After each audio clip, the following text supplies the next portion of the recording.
Bruno, on est à Sigy-en-Bray aujourd'hui. On est venu avec l'association parce qu'il y avait une bonne nouvelle. Il y avait une bonne nouvelle, oui. En fait, Monsieur Ribel, premier particulier qui a été indemnisé, pas sur la totalité de ce qu'il a perdu, mais sur une petite moitié, sans avoir même à signer aucun papier de renonciation de quoi que ce soit. Et ben, je trouve que c'est une belle victoire et je pense que c'est le début d'une belle aventure qui va commencer. Voilà, tout à fait. Hein. Donc Monsieur Ribel qu'on avait confronté à Madame Strigal le 9 novembre dernier. Il me dit oui, il me dit j'ai reçu le règlement. Donc je viens te livrer les 10 terres de bois. Le problème qui s'est passé après, c'est que il me dit bon bah il y aura il me dit vous avez des bâches vous avez parlé que vous aviez des bâches de mortes. Je dis oui, j'ai 2 bâches qui sont mortes complètement parce qu'ils étaient bonnes à changer. Et je dis le problème c'est que moi j'ai pas les moyens. J'ai pas les moyens, j'ai tout mis à la poubelle, donc j'ai pas les moyens. Alors il me dit bon bah il vous en faut combien? Je dis moi il m'en faut 22, 23 mètres à peu près. Il me dit je vais leur demander si je leur envoie un chèque, s'ils peuvent. Je dis oh, je pense que oui. Hein. Donc moi la dame elle m'appelle, elle me dit bon bah j'ai reçu le règlement, vous pouvez venir chercher les bâches. Bah écoutez, pour le cas de M. Ribel, eh bien, tout d'abord, on ne peut que s'en réjouir du fait que la société Lubrizol indemnise enfin un particulier. Et pour nous, ça vaut bien évidemment reconnaissance de responsabilité, bien évidemment.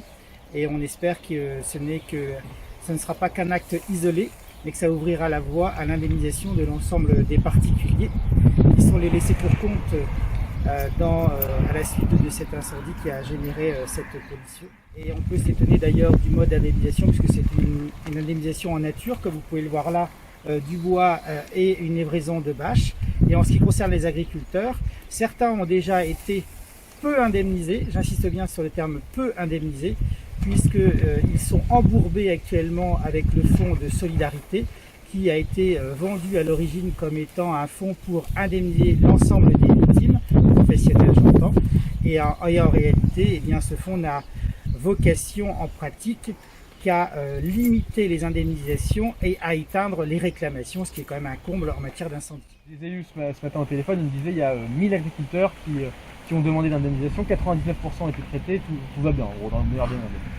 Bah écoutez, je pense qu'on ne vit pas dans le même monde, tout simplement, parce que nous commençons à recevoir des plaintes d'agriculteurs qui sont encore en prise avec ce fonds de solidarité, et lorsqu'ils ont eu une première indemnisation, eh bien on leur fait croire qu'il va y avoir une deuxième indemnisation qui n'arrive pas en leur indiquant que la première était un solde de tout compte, ce qui est absolument totalement inadmissible. Puis on appelle tous les particuliers à venir rejoindre notre association de façon à ce que si on peut transmettre un courrier à Madame Striga pour que ça permette de rembourser aussi bien le toboggan de l'enfant ou le trampoline, et ben ça sera déjà ça de prix. Et les enfants ont peut-être besoin de jouer avec leurs jeux extérieurs maintenant, et c'est pas dans 10 ans ou dans 20 ans qu'ils pourront jouer. Exactement. Donc si vous avez quelque chose à demander à Lubrizol, bah c'est maintenant qu'il faut le faire. Voilà, il faut surtout ne pas se taire. Voilà, c'est très important. Nous, depuis 1 an et demi, on ne se tait pas et on continuera à lever la voix. On enlevera ce genre de masque Lubrizol, pollueur-payeur, mensonge, le jour où tout le monde aura été indemnisé intégralement de ses pertes.